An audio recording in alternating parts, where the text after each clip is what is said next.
মুখৰ দুৰ্গন্ধ। কিছুমান মানুহৰ মুখেৰে দুৰ্গন্ধ ওলায়। আচলতে এই দুৰ্গন্ধ পেটৰ পচা গোন্ধ। খোৱা বস্তু হজম নহয়, পায়খানা পৰিষ্কাৰ নহয় আৰু মুখেৰে তাৰ দুৰ্গন্ধ ওলায়।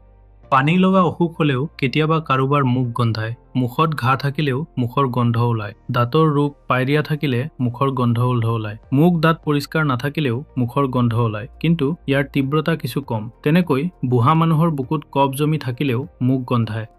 কিন্তু মুখৰ দুৰ্গন্ধ থাকিলে ই মানুহৰ ব্যক্তিত্বৰ ওপৰতো অশুভ প্ৰভাৱ পেলায়।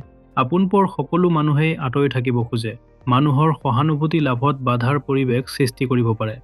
চিকিৎসা: মুখৰ দুৰ্গন্ধ গুচাবলৈ বেদানাৰ বাকলি পানীত উতলাই সেই পানী মুখত কিছু সময় ৰাখিলে মুখৰ দুৰ্গন্ধ দূৰ হ'ব।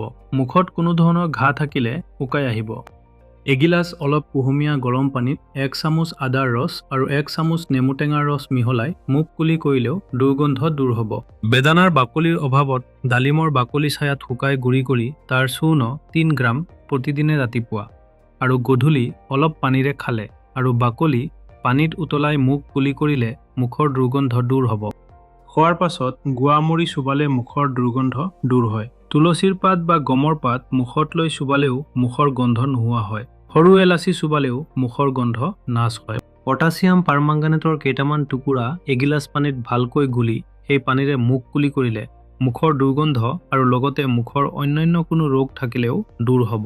মুখৰ গন্ধ যদি পেটৰ অসুখ, অম্লপিত্ত, গেছ, শৌচকচা আদি ৰোগৰ বাবে হয়, তেনেহ'লে প্ৰথমতে পেট পৰিষ্কাৰ কৰাৰ বাবে চিকিৎসা কৰি এই অসুখবোৰ দূৰ কৰিব লাগিব। যিসকলে গোটেই বছৰ ধৰি শৌচকচা ৰোগত ভোগে, তেওঁলোকৰ মুখেৰে ময়লাৰ গন্ধ বাহিৰ হয়।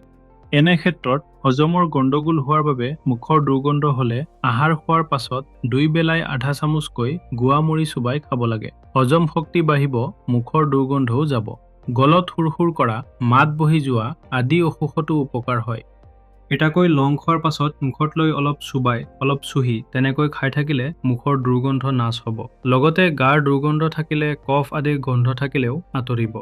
দাঁতৰ অসুখ থাকিলেও দূৰ হয়। নিয়মিত লং চুহি থাকিলে হজম শক্তি বাঢ়ে, এচিডিটি থাকিলে নাশ হয়, অম্লপিত্ত দূৰ হয়, দাঁত মজবুত হয় আৰু গাঁঠিৰ বিষ আদি থাকিলেও আৰোগ্য হয়। গতিকে ভাত খাই উঠি তামোল নাখাই এটা লং চুহা অভ্যাস কৰিলে শৰীৰৰ বিশেষ উপকাৰ হ'ব। এখন তামোলতকৈ এটা বা দুটা লঙৰ খৰচো কম।